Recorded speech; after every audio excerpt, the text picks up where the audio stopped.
Hello everyone, मैं राज कंवर आपकी accountancy 11th class accountancy की फर्स्ट चैप्टर को कंप्लीट करवाने के लिए वापस कैरी ऑन करते हैं अपन।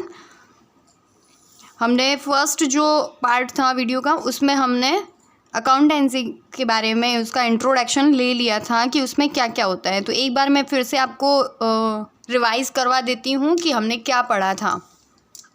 तो अकाउंटेंसी का सबसे पहले मीनिंग था, उसमें मैंने 7 पार्ट में उसको आपको क्लासिफाई करके या डिफ़ाइन करके बताया था कि उसमें कैसे क्या होता है। कि सबसे पहले अकाउंटिंग का जो प्रोसेस होता है, जो अकाउंटिंग का काम होता है, वो स्टार्ट कहाँ से होता है, उसमें क्या क्या करना होता है। तो जो भी पहले तो आपका जो भी ट्रांजैक्शन, आपका जो लेन देन होता है, वो ट्रांजैक्शन या लेन देन आपका कैसा होना चाहिए, इकोनॉमिक इवेंट में होना चाहिए, यानी मनी में ट्रांजैक्शन होना चाहिए, फाइनेंशियल एक्टिविटी में आपका ट्रांजैक्शन होना चाहिए। तो पहले आप क्या करेंगे, जो भी आपका ट्रांजैक्शन हुआ है आपके और आपके कस्टमर के बीच में, जो ट्रांजैक्शन हुआ है उसको आप आइडेंटिफाई करेंगे, उसको पहचानेंगे कि जो ट्रांजैक्शन हमने किया है क्या वो फिनेंशियल है या नॉन फिनेंशियल है, मतलब वो इकोनॉमिक है या नॉन इकोनॉमिक है।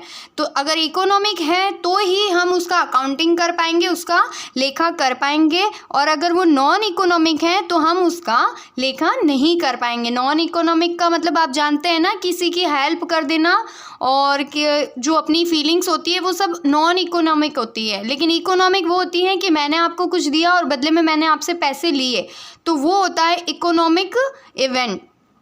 तो आप पहले अपना जो भी बिजनेस में ट्रांजैक्शन होगा उसकी आइडेंटिटी करेंगे कि वो जो भी ट्रांजैक्शन हुआ है इकोनॉमिक हुआ हो, तो हम उसका लेन देन का लेखा करेंगे। सेकंड पॉइंट था उसका मेजरमेंट करेंगे, मतलब उसको मेजरिंग करेंगे कि मापना, मतलब उसको देखेंगे कि वो वैल्यू है जो आपने ट्रांजैक्शन किया है वो किसी वैल्यू में कन्वर्ट हो रहा है कि नहीं हो रहा है। मतलब कन्वर्ट हो रहा है कि वो रुपीज़ में, अपन इंडियन इकोनॉमिक के अकॉर्डिंग अपना करेंगे ट्रांजैक्शन, तो हम जैसे रुपीज़ में करेंगे। अगर आप विदेश में रहते हो जैसे बाहर कहीं, तो डॉलर में, उसका यूरो में आप ट्रांजैक्शन लिखोगे। तो आपको पहले क्या करना पड़ेगा, मेजरमेंट निकालना पड़ेगा, मापना होगा कि मैं उसको रुपीज़ में लिखूँगा तो कितने रुपीज़ में वो ट्रांजैक्शन हुआ है।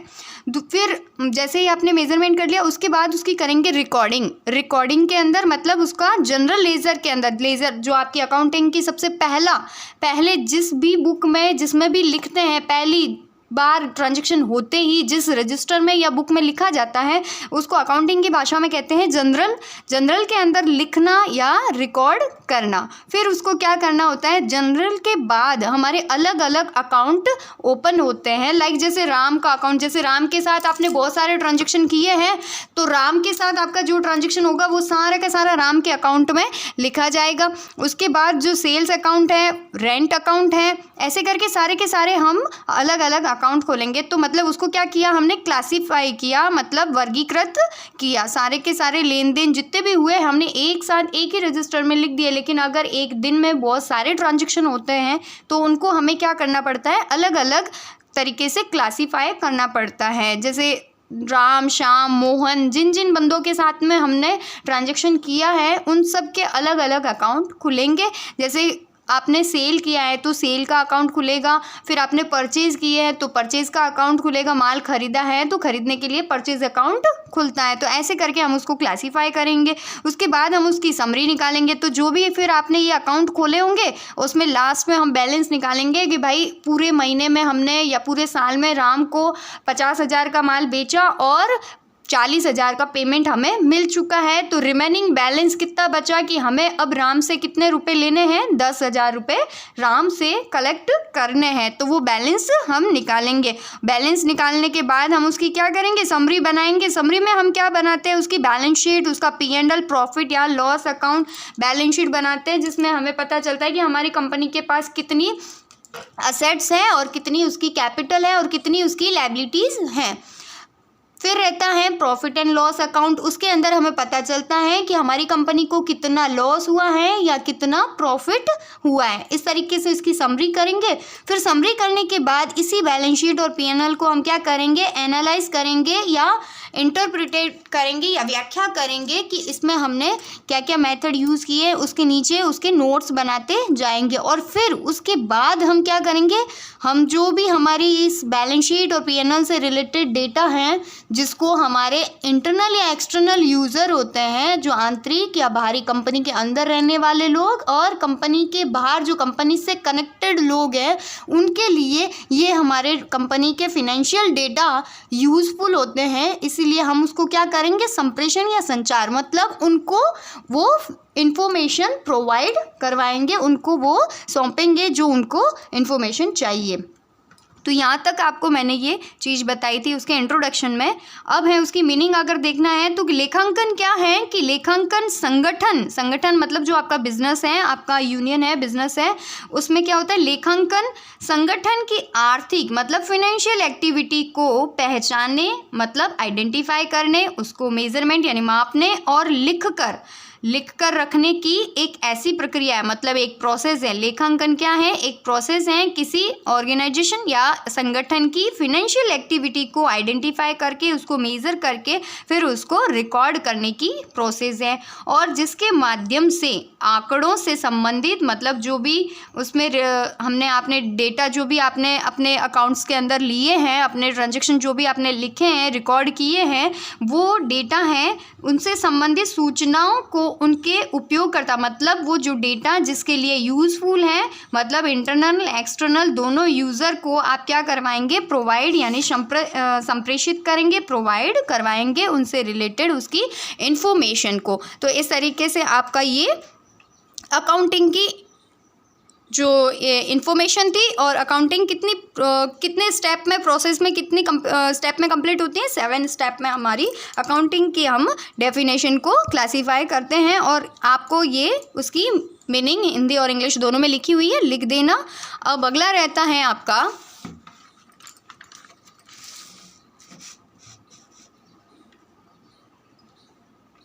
अकाउंटिंग की विशेषता या फिर उसके गुण मतलब एट्रीब्यूट्स और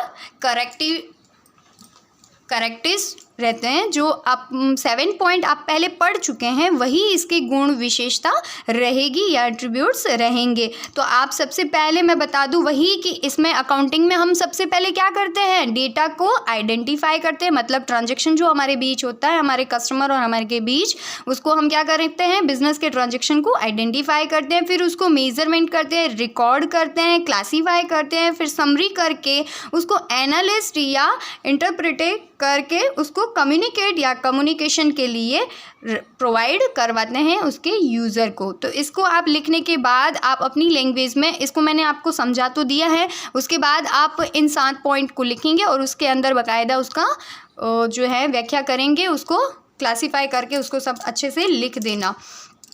चलो नहीं समझ में आया तो फिर से ये पॉइंट मेरे से वापस आप कंसल्ट कर सकते हैं, पूछ सकते हैं। चलो नेक्स्ट पढ़ते हैं अपन ऑर्गेनाइजेशन। आपने अभी पहले पढ़ा कि जो अकाउंटिंग होती है कहाँ पे होती है, ऑर्गेनाइजेशन मतलब किसी संगठन के डाटा को, मतलब संगठन क्या होता है तो वो मैं आपको बता दूं। लाइक जैसे संगठन में क्या होता है, संगठन मतलब बहुत सारे लोगों का एक समूह होता है, जिसमें देखो मैनेजर भी होते हैं, MD भी होते हैं और एम्प्लॉय लोग, मतलब कंपनी में जो भी बंदे काम करने वाले होते हैं, कंपनी में पैसा लगाने वाले, मतलब जो भी आपका बिजनेस है उस बिजनेस के अंदर पैसा लगाने वाले, उस बिजनेस को चलाने वाले, उस बिजनेस में काम करने वाले, वो जो लोग मिलकर काम करते हैं उसी को हम क्या करते हैं, उसी को कहते हैं संगठन या ऑर्गेनाइजेशन। जो मतलब आपकी एंटिटी होती है, बिजनेस की इकाई, मतलब आप कहाँ बिजनेस कर रहे हो, कौन सा पैलेस है, किस जगह पे आप अपने लेन देन या ट्रांजेक्शन करते हो। तो अब ये लाइक जैसे पार्टनरशिप फर्म होती है, तो आप ये अकाउंटेंसी में पढ़ेंगे आगे। पार्टनरशिप फर्म होती है जैसे 4-5 पार्टनर मिलके एक दुकान लगा दी, तो वो दुकान आपके लिए क्या हो गई, एक संगठन, एक ऑर्गेनाइजेशन हो गया। एक कंपनी है, कंपनी मतलब कोई भी एक कंपनी या फैक्ट्री है, तो उसको आप, कंपनी की डेफिनेशन वैसे अलग है, तो आप एक बार समझने के लिए समझ लें कि कंपनी, कोई भी आप जो जनरली बोलते हैं कि कंपनी होती है, कोई भी किसी भी ब्रांड की कंपनी या कोई भी कंपनी, उसको हम क्या कहते हैं, ऑर्गेनाइजेशन या संगठन कहते हैं। कोऑपरेटिव सोसाइटीज़ होती हैं, वो भी संगठन होती है, लोकल अथॉरिटीज़ होती हैं या म्युनिसिपल कॉरपोरेशन होता है, तो ये सब हम क्या कहते हैं, इनको संगठन कहते हैं। संगठन में आपका ये मैंने आपको एग्जांपल देके के बता दिया कि इनको हम संगठन कहते हैं। फिर इनके अंदर जो डेली के ट्रांजैक्शन होते हैं उनको हम क्या करते हैं, identify, measure, record and classify करके उसकी समरी निकाल के उसको एनालाइज करके उसके रिलेटेड, इनके रिलेटेड जो भी बंदे होते हैं उनको हम वो इन्फॉर्मेशन प्रोवाइड करवाते हैं। उसी को हम अकाउंटिंग कहते हैं।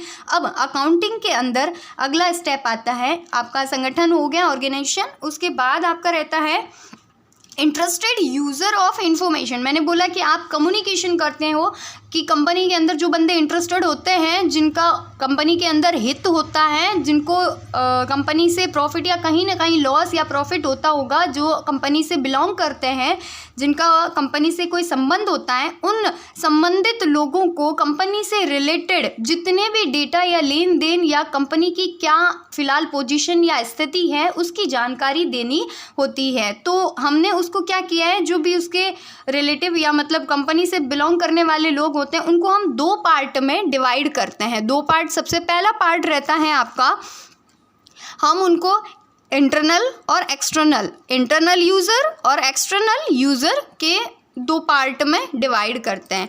अब हम इंटरनल जाते हैं। इंटरनल में हम देखते हैं कि इंटरनल में कौन होते हैं, इंटरनल वे होते हैं मतलब आंतरिक, कंपनी के अंदर रहने वाले, कंपनी के अंदर काम करने वाले लोग, उनको हम कहते हैं इंटरनल। और एक्सटर्नल वो होते हैं जो कंपनी के बाहर काम करते हैं, मतलब कंपनी से बिलोंग तो करते हैं लेकिन वो कंपनी के अंदर नहीं रहते, वो कंपनी से बाहर होते हैं और फिर वहाँ से कंपनी को हेल्प करते हैं, तो वो होते हैं एक्सटर्नल लोग। अब जैसे इंटरनल मतलब कंपनी के जो ओनर होते हैं वो, या कंपनी का जो मैनेजर होता है, मैनेजर या कंपनी के नीचे मैनेजर की अलग अलग मैनेजर को अलग अलग क्लासीफाई किया। जैसे हेड मैनेजर होता है, हेड मैनेजर के नीचे सब मैनेजर होते हैं। जैसे हेड मैनेजर आपकी पूरी कंपनी को संभालने वाला होता है, फिर उसके नीचे आपके मतलब एम्प्लॉय लोगों को संभालने के लिए अलग से मैनेजर बना रखा है। फिर सेल्स डिपार्टमेंट का अलग से मैनेजर है, परचेज डिपार्टमेंट का अलग से मैनेजर है, मैन्युफैक्चरिंग डिपार्टमेंट का अलग से मैनेजर है, जो आपका स्टॉक है, वेयर हाउस है, उसका मैनेजर अलग है। तो वो सारे के सारे मैनेजर होते हैं,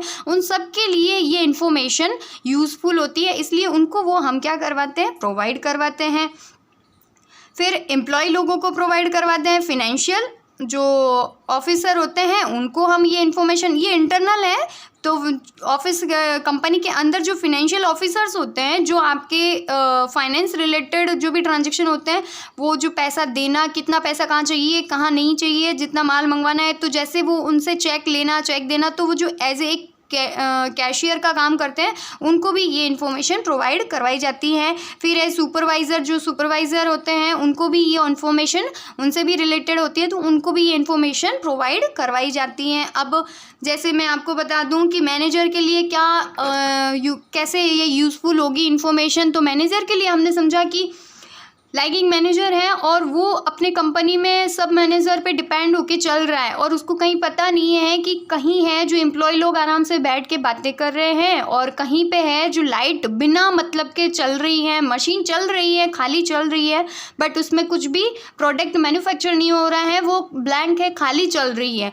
तो उसमें भी आपकी इलेक्ट्रिसिटी खर्च होती है, मशीन ख़राब होती है, उसके रिपेयरिंग के खर्चे आते हैं।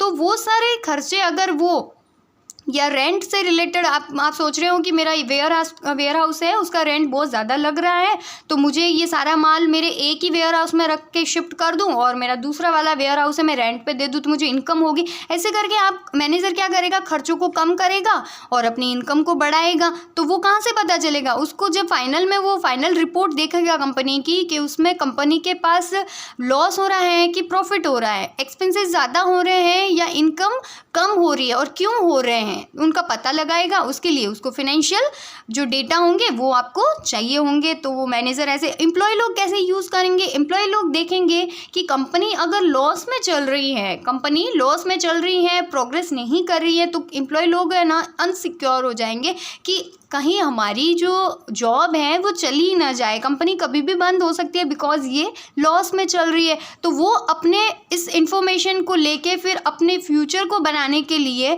दूसरी कंपनी में अप्लाई कर सकते हैं कि हमें जॉब की नीड है और फिर उस कंपनी को छोड़ के वो दूसरी कंपनी में लग सकते हैं।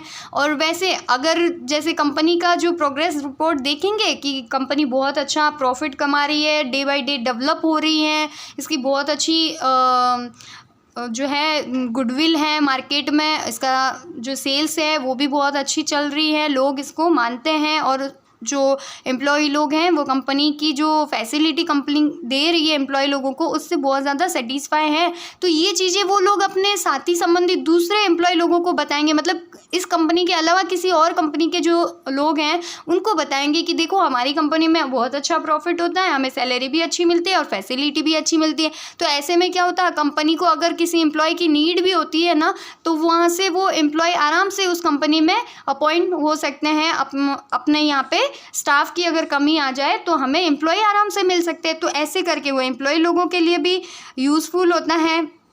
ऐसे करके फिर अपन अब पढ़ते हैं एक्सटर्नल में हम पढ़ेंगे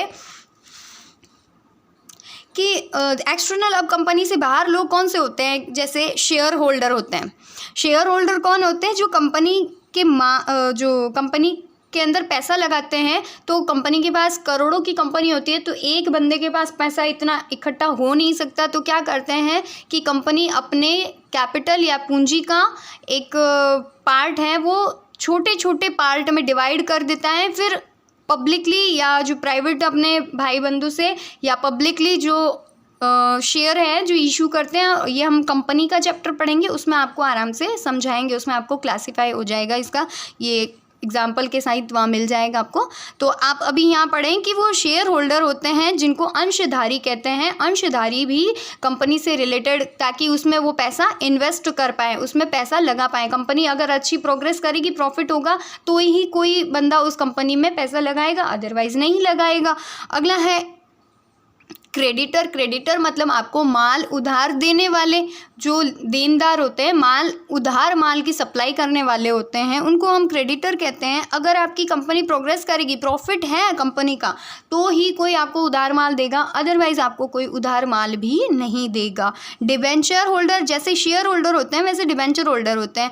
तो डिबेंचर होल्डर में क्या होता है, कंपनी को लोन एज ए लोन की तरह हम कुछ पैसे देते हैं, वो लोग कहलाते हैं डिबेंचर होल्डर। तो कंपनी अपने पैसों की ज़्यादा ज़रूरत पड़ जाती है, लोन की भी ज़रूरत पड़ जाती है, तो वो डिबेंचर इशू करती है और उसको हम कहते हैं डिबेंचर होल्डर। अगला है फिनेंशियल इंस्टीट्यूट, मतलब बैंकों के अलावा भी, आप इसमें बैंक भी लिख देना, बैंकों के अलावा भी लोग होते हैं जो फिनेंशियली आपको फाइनेंस या पैसों से रिलेटेड फैसिलिटी प्रोवाइड करवाते हैं, बदले में इंटरेस्ट लेते हैं। तो फिनेंशियल इंस्टीट्यूट भी होते हैं एनबीएफसी, जो आपको पैसे या कंपनी को लोन देने में सहायता करते हैं। उनके लिए भी ये इन्फॉर्मेशन काम आती है, क्योंकि अगर प्रॉफिट में कंपनी होगी तो वो आपको लोन भी देगी, अदरवाइज लोन नहीं देगी। बैंक के भी ऐसे ही आपका रिपोर्ट चेक करेगी कि कंपनी प्रॉफिट में चल रही है, तो उनको हम क्या करेंगे, लोन देंगे, अदरवाइज लोन नहीं देंगे। और लोन सिक्योर्ड देना है कि अनसिक्योर्ड देना है, वो भी उसकी रिपोर्ट पे डिपेंड करता है। कि प्रोग्रेस कर रही है तो ऑब्वियसली उसको अनसिक्योर्ड लोन भी दे सकती है, और अगर कंपनी डूबत खाते में चल रही है तो फिर उसको अनसिक्योर्ड लोन देना तो बात ही नहीं बनती। सिक्योर्ड लोन देंगे, गिरवी रखेंगे कुछ और फिर उसको लोन प्रोवाइड करवाएंगे। नेक्स्ट रहता है आपका labour union. SEBI stock exchange market है, उसमें भी आपका अगर कंपनी प्रोग्रेस करती है तो उसमें लिस्टेड होती है, अदरवाइज उसको लिस्टेड नहीं करते भाई, कंपनी को बोलते हैं कि आपके शेयर हैं जो हम लिस्टेड नहीं कर देंगे। इसको भी हम सेबी को भी आगे आराम से पढ़ेंगे पूरा। अब लेबर यूनियन होती है, जो लेबर लोग होते हैं, जो एम्प्लॉय लोग होते हैं, उनके हितों की रक्षा करने के लिए एक लेबर यूनियन बना होता है।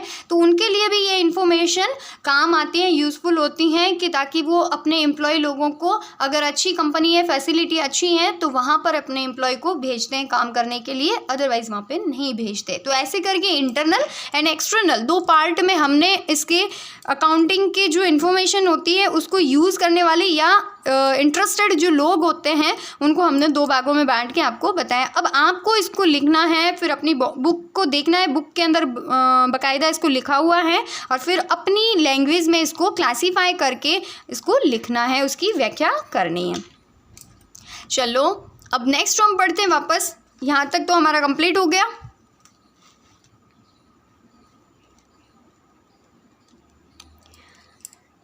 इंटरनल एक्सटर्नल के बाद में हम पढ़ेंगे accounting as a source of information, लेखांकन एक सूचना के स्रोत के रूप में। अब कैसे भाई, इंफॉर्मेशन के रूप में कैसे हैं? अब इंफॉर्मेशन अभी हमने इंटरनल एक्सटर्नल पढ़ा तो यही तो पढ़ा था कि इंफॉर्मेशन कैसे मिलती है, क्या इंफॉर्मेशन मिलती है।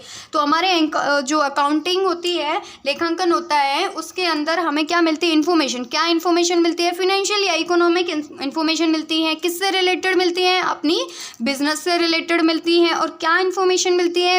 इन्फॉर्मेशन मिलती है कि हमारी कंपनी है जो पूरे साल में प्रॉफिट में रही या लॉस में रही, कंपनी कितना खर्चा कर रही है, कितनी उसको इनकम हो रही है, कंपनी ने कितनी सेल की, कितना परचेज किया, कंपनी ने कहाँ पर डोनेट किया या कहाँ पर इसने डोनेशन लिया या दिया, कितने मतलब पर्सनल यूज़ के लिए पैसे खर्च हुए और कितना कंपनी पर खर्च हुए, कंपनी के पास कितनी असेट्स हैं, मतलब उसकी कितनी संपत्तियां हैं और कितना उसका दायित्व है, मतलब उसको कितना भुगतान करना है, कंपनी के मांगने वाले कितने हैं और कंपनी को पैसे देने वाले कितने हैं, कितना उधारी कंपनी की है और कितनी कंपनी ने उधारी कर रखी है। ये सारी इन्फॉर्मेशन आपको कहाँ से मिलती है? अकाउंटिंग से मिलती है। तो अकाउंटिंग क्या है? एक सूचना का स्रोत है, एक सोर्स है इन्फॉर्मेशन का। उससे हमें अपनी कंपनी से रिलेटेड हर इन्फॉर्मेशन मिल जाती हैं और इस इन्फॉर्मेशन को हम अपने अकॉर्डिंग अपने जो अपने यूज़ आती हैं वैसी वैसी इन्फॉर्मेशन वहाँ से निकालेंगे, कलेक्ट करेंगे और अपना काम करेंगे। तो ये सारी इन्फॉर्मेशन होती हैं। ख़त्म हुआ ये कि इन्फॉर्मेशन सोर्स कैसे, तो इसको मैंने हेडिंग डाल के लिया है और आपको इसको पूरा लिखना है। अब अगला रहता है लेखांकन सूचनाओं की गुणात्मक गुण या गुण या विशेषता। तो गुणात्मक विशेषता क्या है या उसके गुण रूपी विशेषताएं क्या हैं? तो qualitative characteristics of accounting information. तो पहला, इसकी 4 हैं इसके गुणात्मक विशेषताएं। तो पहला होता है विश्वसनीयता। आपका जो भी आप अकाउंटिंग करते हो उसमें क्या होनी चाहिए? रियलेबिलिटी होनी चाहिए, विश्वसनीय होना ज़रूरी है, भरोसेमंद होना ज़रूरी है। आप अकाउंटिंग कर रहे हो ना, उसका क्या होना चाहिए? भरोसेमंद होना ज़रूरी है। अगर वो भरोसेमंद नहीं है, जैसे फॉर एग्जांपल आपका मैनेजर या आपके बिजनेस में है जो लोगों पे बहुत ज़्यादा दया की जाती है, किसी ने आके रिक्वेस्ट कर दिया कि भाई साहब मैं तो है ना इतना अभी पेमेंट नहीं कर पाऊँगा, प्लीज़ मेरे को है ना इतना माफ़ कर दीजिए या मेरे लॉस हो गया। तो ऐसे करके आप अगर उस पर दया करके अपने डेटा को चेंज कर लेंगे तो आपका रियल प्रॉफिट नहीं मिलेगा। ऐसे तो आप करके लॉस दिखाते चले जाएंगे।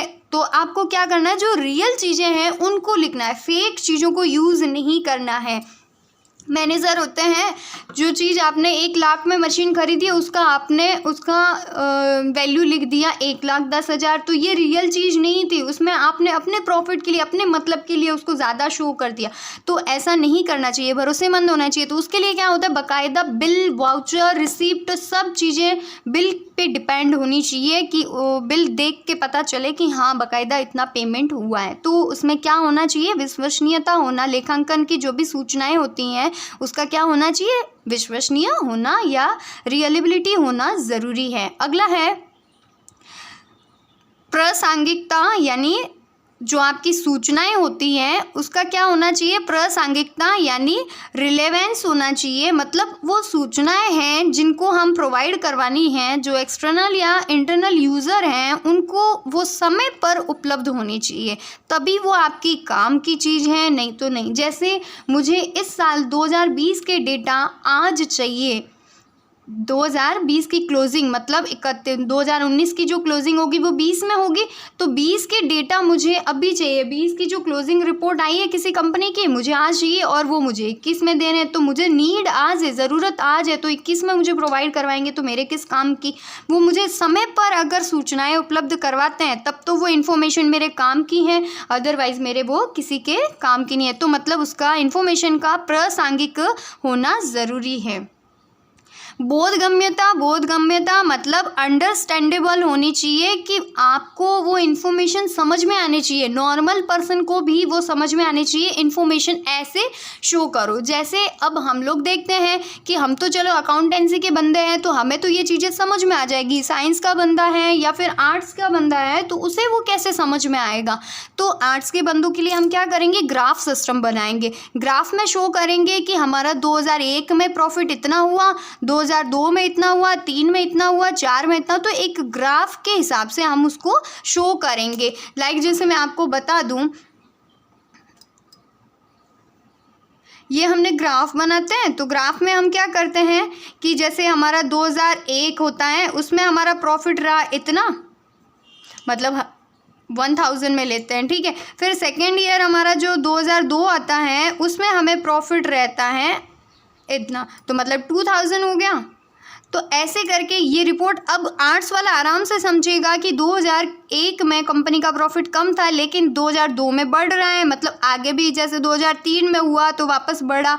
तो ऐसे करके उसे समझ में आएगा कि हाँ कंपनी क्या है, प्रॉफिट में है। और हम लोग कॉमर्स वाले तो क्या करेंगे, कंपनी की P&L को देखकर, जो प्रॉफिट एंड लॉस अकाउंट बना होता है उसको देखकर भी समझ जाएंगे कि कंपनी लॉस में है या प्रॉफिट में है। लेकिन आर्ट्स वाला बंदा, उसको नहीं पता कि प्रॉफिट एंड लॉस अकाउंट होता भी क्या है।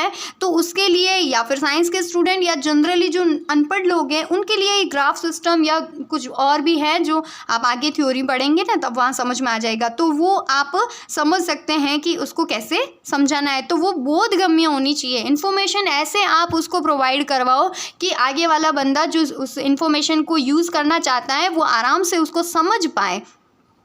अगला है तुलनीयता, मतलब कंपेयर कर पाएँ आप किसी डेटा को। जैसे फर्नीचर की कंपनी है या जूते की कंपनी है, तो जैसे आपकी जूते की कंपनी है वैसे ही एक पड़ोस में आपकी जूते की कंपनी है। दो कंपनियां एक साथ पास पास में चल रही है तो दोनों में क्या काम हो रहा है, मैन्युफैक्चरिंग का काम हो रहा है, दोनों में जूते बनाए जाते हैं, जूते बनाए जाते हैं कंपनी में। तो उन दोनों का क्या कर पाएंगे आप, कंपेयर कर पाएंगे। अब जैसे आप हैं तो कपड़े बनाने वाली फैक्ट्री को जूते बनाने वाली फैक्ट्री से कंपेयर करेंगे तो ये थोड़ा अलग होगा। या आप हैं जो 2020 के डेटा को या 2019 के डेटा को 2006 से कंपेयर करेंगे तो ये भी गलत होगा। एक कंपनी के डेटा ले लिए 2006 के और दूसरी के ले लिए 2019 के, और फिर उनको कंपेयर करने बैठेंगे तो उस टाइम कंडीशन दोनों में अलग अलग हो जाती हैं, तो आप उसको कंपेयर नहीं कर पाएंगे। तो डेटा ऐसे होने चाहिए जो हर एक कंपनी, जो भी मैन्युफैक्चरिंग कंपनी है उनसे हम कंपेयर कर पाए, सिमिलर कंपनियां होती हैं उनसे हम उसको कंपेयर कर पाएँ, ताकि हम देख पाएँ कि हम इस कंपनी, वो जो यूज़र होते हैं वो देख रहे हैं कि हम इस कंपनी में इन्वेस्ट करें या इस कंपनी में इन्वेस्ट करें। तो उनके डेटा है जो कंपैरेटिव या कंपैरेटिबिलिटी होनी ज़रूरी है आपके डेटा के अंदर, आपकी इंफॉर्मेशन के अंदर, वो आराम से कंपेयर कर पाए दो कंपनी को। अब रहता है आपका नेक्स्ट अकाउंटिंग यानी लेखांकन के उद्देश्य यानी ऑब्जेक्टिव्स। आप अकाउंटिंग करते हो उसका उद्देश्य क्या है? क्या आपने यूं ही कर दी अकाउंटिंग, सिर्फ लेन देन ऐसे ही लिख दिए? नहीं भैया, उसके कुछ उद्देश्य या उसके कुछ ऑब्जेक्टिव्स होते हैं। वो कौन कौन से होते हैं? सबसे पहला, व्यावसायिक लेन देनों का हिसाब रखना। अकाउंटिंग क्यों की हमने? क्योंकि हमारा जो बिजनेस है उसका हमने क्या किया, उसके अंदर जो रोज के ट्रांजैक्शन होते हैं, लेन देन होते हैं, उसका हमने हिसाब रखने के लिए अकाउंटिंग की। मतलब maintenance of record of business transaction, आपके बिजनेस से रिलेटेड जितने भी ट्रांजैक्शन हुए हैं उनको हमने मेंटेन करके उसको रिकॉर्ड करने के लिए हमने क्या की, अकाउंटिंग की। दूसरा, अकाउंटिंग करेंगे तभी आपको क्या पता चलेगा कंपनी प्रॉफिट में है या लॉस में है। तो कंपनी का प्रॉफिट या लॉस कैलकुलेट करने के लिए हमने अकाउंटिंग की।